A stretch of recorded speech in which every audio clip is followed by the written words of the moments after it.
Welcome to another episode of Toya Talks Wrestling. Today we're going to talk about Raw, November 11th, 2024. Yesterday was Veterans Day, so I want to thank all the veterans out there.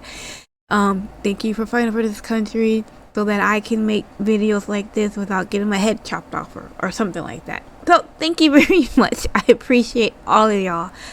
Anyways, let's go ahead and talk about Raw last night. There was a few things, so this might be a longer video than most, so I'll try to make it as quickly as possible. So the first thing was that Dakota Kai came back. She was away from injury for 3 months due to her knee, what is that group called? Pure Fusion Cancer Connections Contributes Collection. Pure Fusion Collection.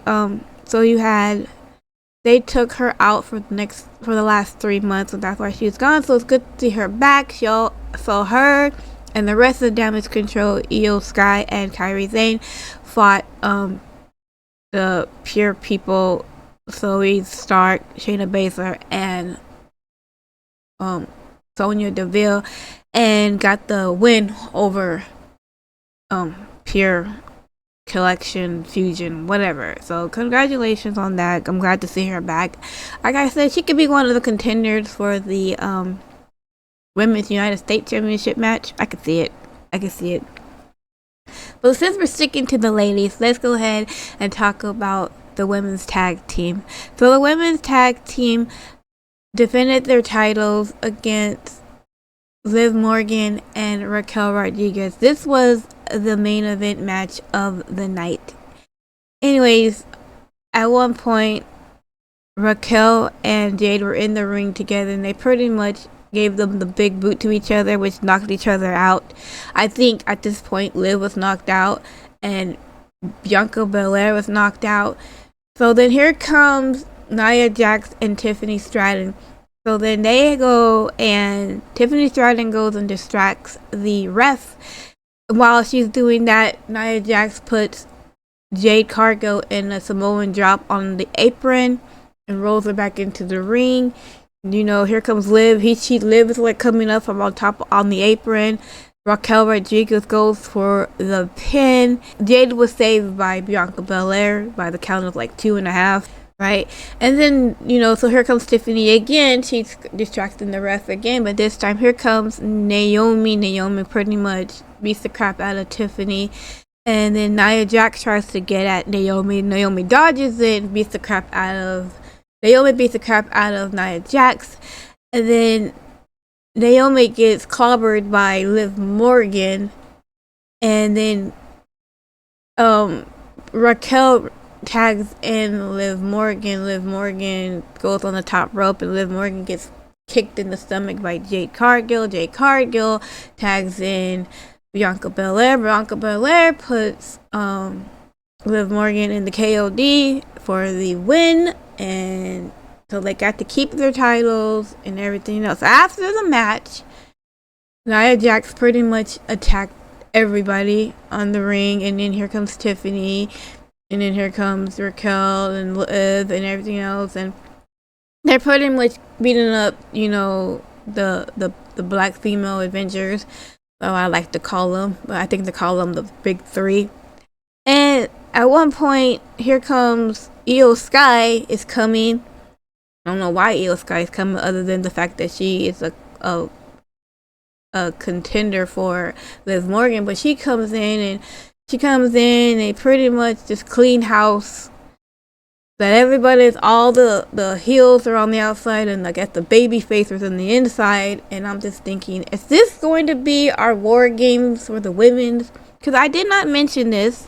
I'm going to mention it now because I just found out yesterday that Rhea Ripley might be returning sooner than we thought. She might be here at War Games.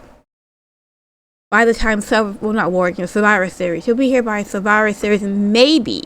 I'm not 100% sure, but apparently her injury were not as bad as they thought it were, and she can probably return as soon as Survivor Series. So I can see Um, this being a Survivor Series, supposed to be 5-on-5. Let me explain. You have Bianca Belair, Jade Cargill, Naomi, Io Sky, and just add Rhea Ripley in there. And then on the other side, you have Liv Morgan, Raquel Rodriguez, Tiffany Stratton, Nia Jax, and then add Candice LeRae in there. Because Candice LeRae has been hanging out with Nia, and it would make sense and everything else. Not that I would want to see this match. I'll be honest with you, I would rather have this match be a traditional Survivor Series match where you have to pin someone and then they get eliminated kind of match than a War Games match.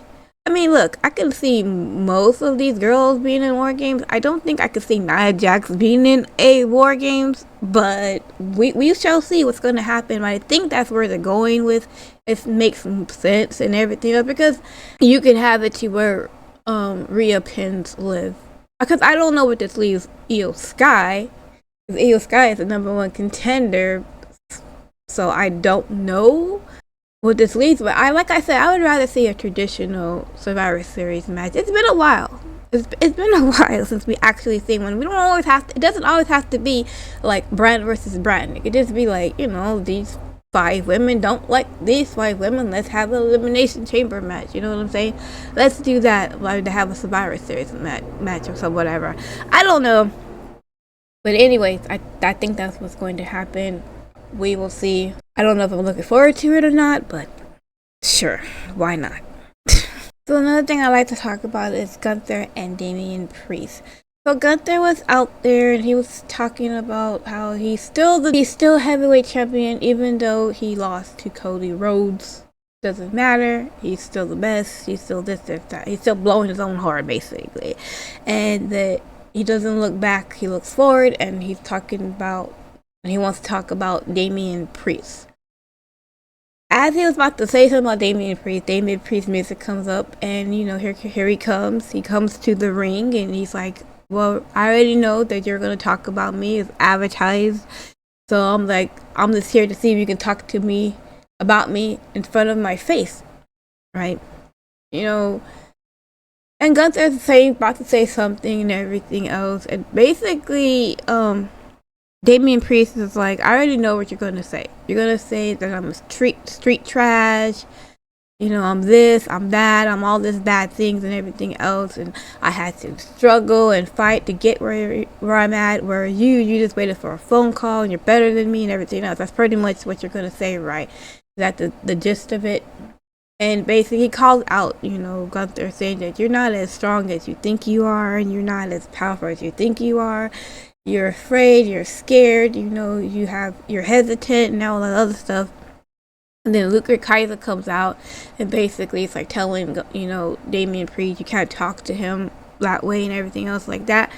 And then he got into the ring and he's like, you need to respect him because he already beat you once, he'll beat you again and all this other stuff. And basically just running down Damian Priest, where Gunther pretty much tries to stop Kaiser from saying all this stuff, hey, no, or something like that. And he's like, "No, I will not stop talking about this guy. He's street trash and everything else, all other stuff like that." And I guess they tried to he tried to attack Priest, and then Priest pretty much punches Blue Geyser out, and then Gunther tries to go after him, and he turns around, and then Kaiser goes after him. He throws him out the ring, and Gunther tries to come after him again, but Damian Priest kind of looks and let's go, whatever.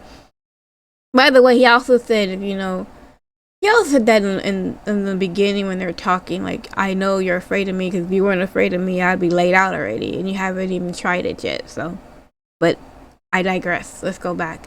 And so Gunther pretty much went out the ring and he walks up the ramp and everything else. So later on, they had a match between Luke Kaiser and Damian Priest, where Damian Priest pretty much just destroyed Kaiser. They put him in the south of heaven and pinned him and everything like that. You had Gunther come out on the stage. Damian Priest in the ring, and they're pretty much staring each other down. This match will be taking place at Survivor Series like I thought it would be. So, I can't wait. I don't think that Damian Priest beats Gunther, but I would be surprised if they actually give it to him. Because especially if they're trying to make Damian Priest this powerhouse babyface, so they might do it, but I doubt they will. But I don't know. We'll see. We shall see. The next thing what I talk about is Judgment Day. So it seems like there's a little bit of tension in Judgment Day. When there's not tension in Judgment Day, really. So you had Raquel Rodriguez and Liv Morgan talking about how they wanted to get their hands on the women's tag team championships. Obviously, it's just before their match. And everything else. And Finn Balor was pretty upset. He was like, look, who cares? The only thing that matters is that Damian Priest is like one step closer to getting the championship. And he went up to like Dominic Mysterio and said, weren't you supposed to be #1 contender? Weren't you supposed to win that spot? And Dominic Mysterio's like, it wasn't my fault. Bronson Reed came out and pretty much took everybody out and everything else. But not you, Dom, so I don't know why you didn't win, but whatever. And he said, no one went out there and helped me.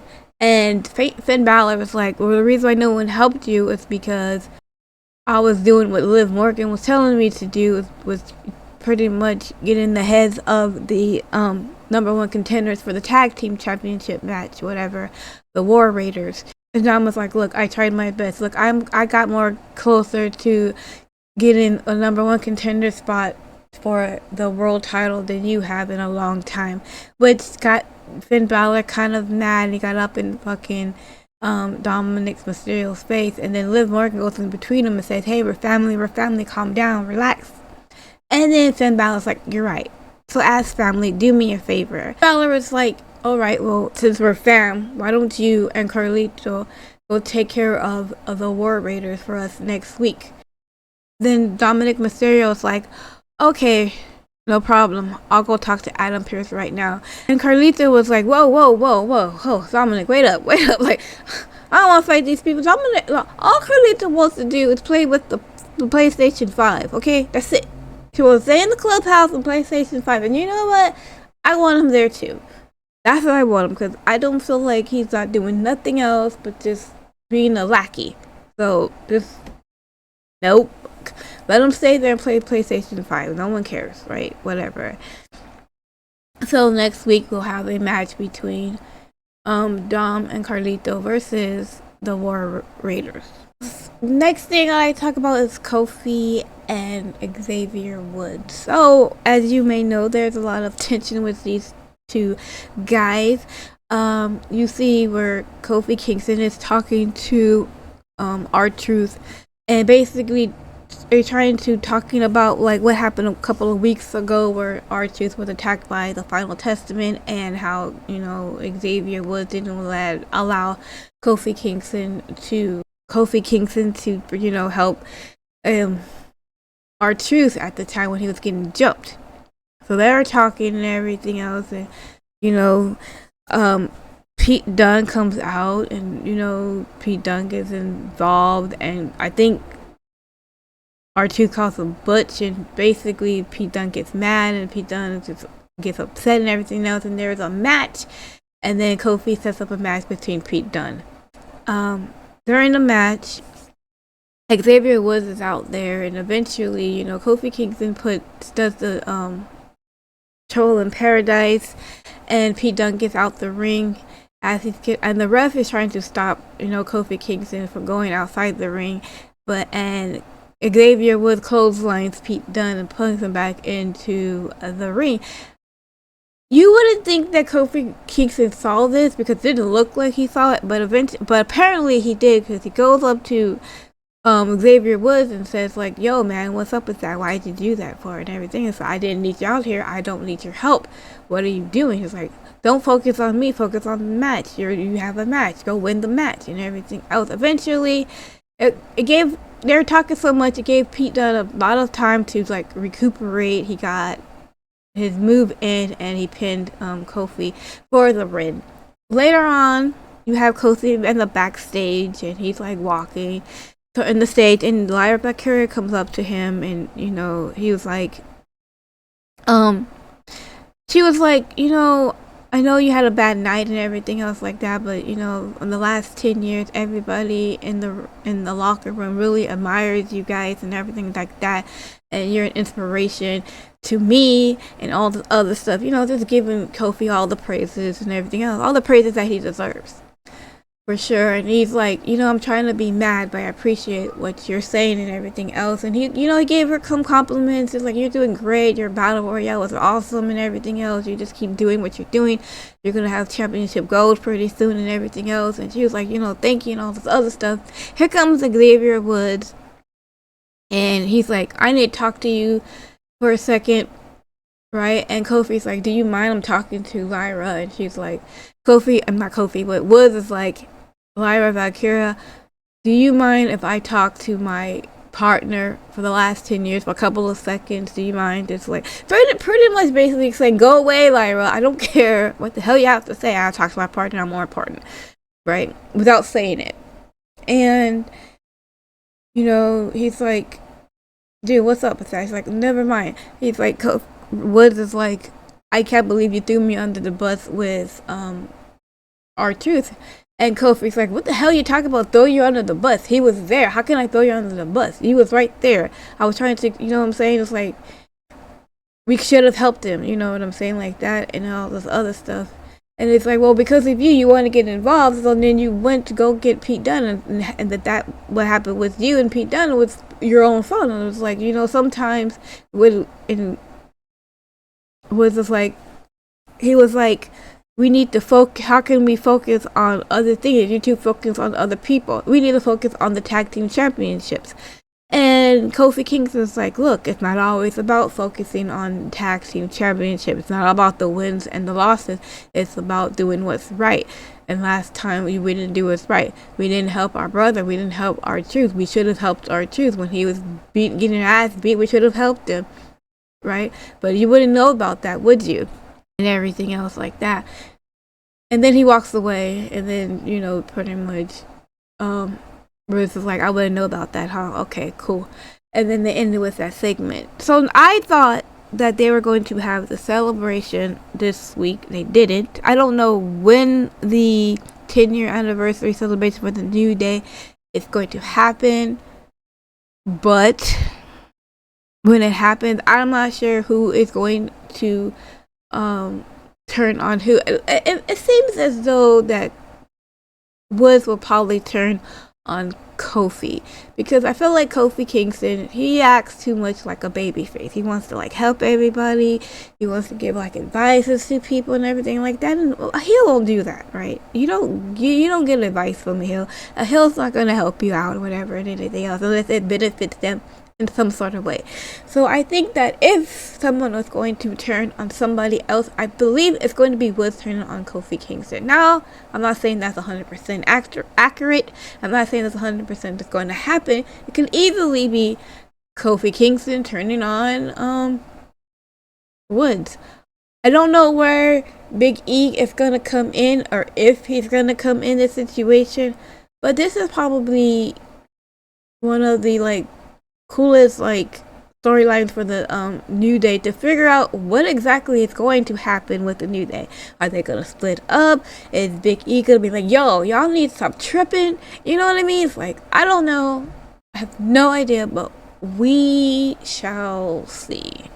Next, let's talk about the Final Testament, The Miz, and the Wyatt Six.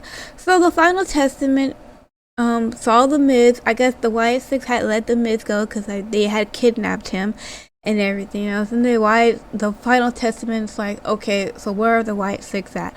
And the Miz is like, I don't know. I'm going to talk to Adam Pearce to give me a leave of absence because I need to get my things straightened out and everything else, and you should probably do the same. Karrion Kross was like, look, I think you're lying. I think you're full of crap. I think you're BSing me. I already told you, if you don't tell me what's going on, I'm gonna break your legs. So he's like, hey, AOP, get him. So then AOP had dragged the Miz towards the ring, and they went through, backstage gorilla towards the ring. They're in the ring.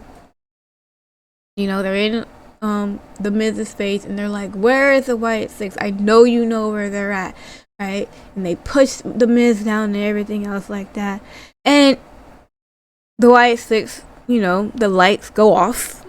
Because you call the White Six, we're coming, right? So the White Six come, and then they turn on the light. There's the White Six facing the Final Testament, and they're facing each other. And then you see the Miz, and the Miz gets the guy's a chair, and he strikes Eric Rowan. And then Uncle Howard just looks like, what's going on? Like, what is this? You're gonna really try to jump us, whatever, like that. And then the Final Testament pretty much beats down the White Six. Right? Beats them down, like, bad. So everyone's out. Miz is pretty much just destroying everybody with the chair, Scarlett got Nikki Cross down and everything else. To where that the White Six leave the Final Testament leave the ring, and they leave the White Six lane, and you see Uncle Howley crawling to the ropes, and he's looking over at the Final Testament and the Miz as they're walking up the stairs, up the ramp, and he's laughing and giggling and laughing, and Karrion Kross is just looking at him like, what the fuck, dude? So it's going to be the White Six versus the Final Testament at some point. I don't know when. I'm hoping that maybe it'll be at Survivor Series, because White Six should be on a PLE at least once, and going against Hack. Maybe they can have actual traditional what do you call it? A traditional Survivor Series elimination match. Maybe they can have that match. I don't know. Or maybe it could be another mixed tag match or something like that, because they do have Scarlett and Nikki Cross and all that other stuff. I'm not sure, but I pretty much what I like. I think that's where they're going with anyway, with these two. I don't know when this match is going to be. I'm hoping to be a Survivor Series, but we shall see. I don't know. So the next thing that I would like to talk about is Bronson Reed and Seth freaking Rollins. So Bronson Reed was in the ring, and he was basically telling that, Seth Rollins is a great competitor and all this other stuff, but, Bronson Reed's not a competitor. He is a monster, and he took out, Sheamus, Damian Priest, and Seth Rollins last week. And that if Seth Rollins wants to get his revenge, his payback, his whatever, he's in the ring, come over there, right? So then they played Seth Rollins music, right? And he comes out and he's laughing. He got the microphone in his hand, and it looks like he's about to say something, but instead he drops the mic and he runs towards the ring, and then he tries to attack Bronson Reed, and Bronson Reed gets him, and then they're fighting in the ring, and then they're fighting outside the ring, and then Seth Rollins pushes Bronson Reed into the ring post, and he clears out the table. As he's clearing out the table, here comes Bronson Reed. He goes and attacks Seth Rollins and puts Seth Rollins on the table. And he's about to do a tsunami on Seth Rollins on the table, but then Seth Rollins gets up and runs and attacks Bronson Reed and attacks him into the timekeeper's whatever place. And then here comes the security and all the other stuff, and they were trying to stop him and everything else like that. And they were fighting until the commercial. Come back from the commercial, and they're fighting some more. Now they're in the ring, and here's some more security, and they're trying to separate them and everything else like that. And then, I think at one point Rollins gets out the ring, goes around to where Bronson Reed was, and on the apron, it starts beating the crap out of him on the apron and everything else like that. And then he gets pushed and all this other stuff. So then here comes Bronson Reed. He does a tsunami from like off the rope or whatever, but then I think Rollins moved out the way, and then Rollins went back and started punching them again, all this other stuff, and then they separated them again, and everything else was just crazy. It made crazy chaos, all this other fucking stuff, and eventually, Seth Rollins was like told to Adam Pearce, look, I need one more match. I need another match with him. I need one more match with him. You know, to shut him up, whatever. He's like, fine. You want more match? That's fine. But you need to fix this. You need to take care of this. It needs to be done. Right. So next week you have a match between Seth freaking Rollins and Big Bronson Reed. Now, Bronson Reed should win this match. I don't see why at all that Seth Rollins should win this match. Bronson Reed should win this match next week, and then maybe we can have another match at Survivor Series, and that would be the third and final match. I'm not sure. I don't know. We shall see what happens. I don't know, but I think that's what should happen. I think that Bronson Reed should take the win. Because if not, what the fuck? What are we here? Why are we here? What are we doing? You know what I'm saying? No point. Anyways. Alright, the last and final thing that I have to talk about is the bloodline. So, as you may or may not know, I might have mentioned, I don't think I've mentioned, that last week they were talking about when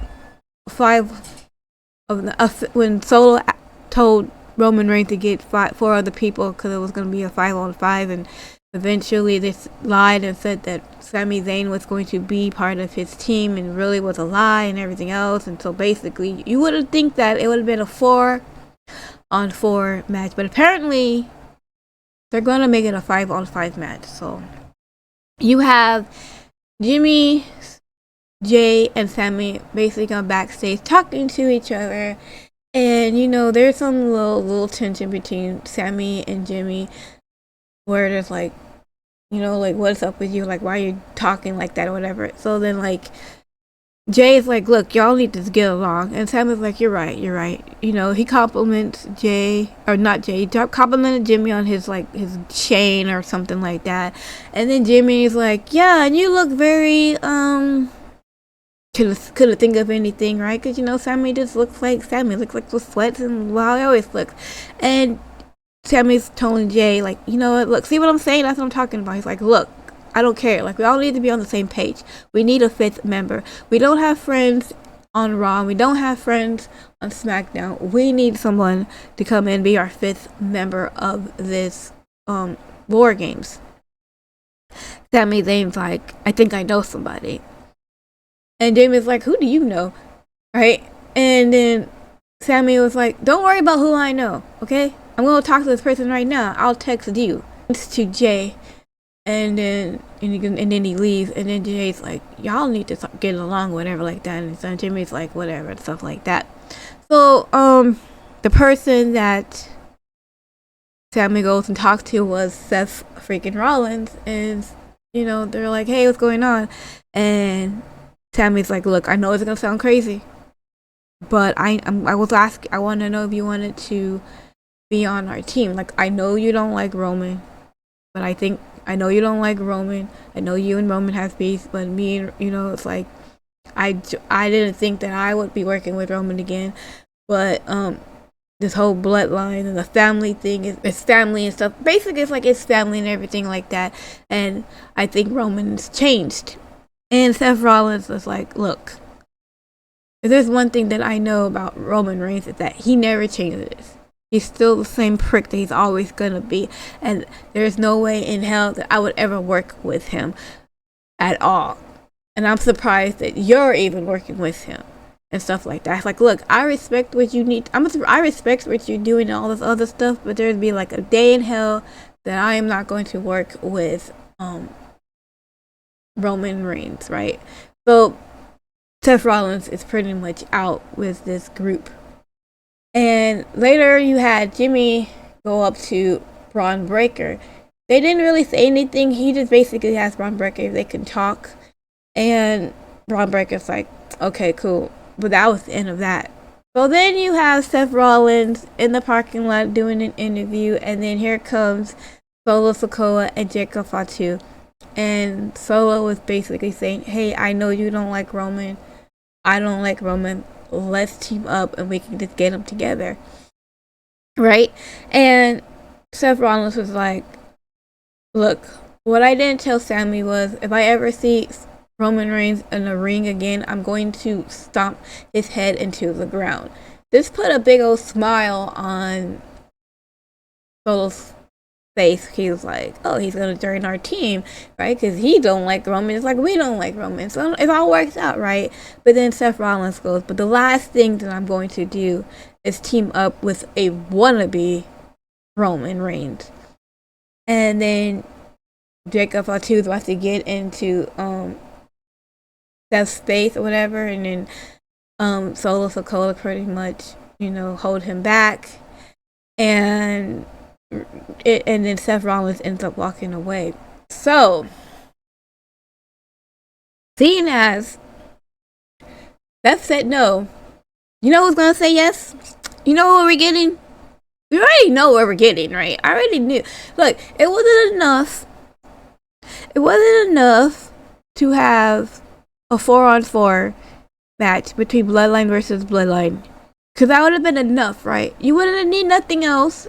You would have had family versus family. You would have had the intensity, the passion, the great storyline. Yes, it was rushed a little bit, but whatever. We would still have that freaking match. But now, and I understand why they're gonna do this. I just don't like that they're gonna do this. I don't think it's gonna I think it changes the narrative of the whole War Games. But now it's gonna be Cody Rhodes on Roman's side and Kevin Owens on Solo's side, right? Because Jay and Sammy are pretty close to Cody Rhodes, right? They're considered good friends of Cody Rhodes. And then I can see, and Cody Rhodes doesn't really have much of a problem with Jimmy Uso, and considering that they already teamed up before Cody and Roman, so why not put Cody Rhodes on his team? So then you get Kevin Owens on Solo's team, right? Because Solo could be like, look, Cody Rhodes on the other side, right? We know you want to get a piece out of him and stuff like that. Join us. You don't have to like us. You don't have to respect us and everything else like that. But you can get your piece on Cody and you can get your piece on Roman Reigns. So it's a little bit of like a 2-for-1 for you know what I mean?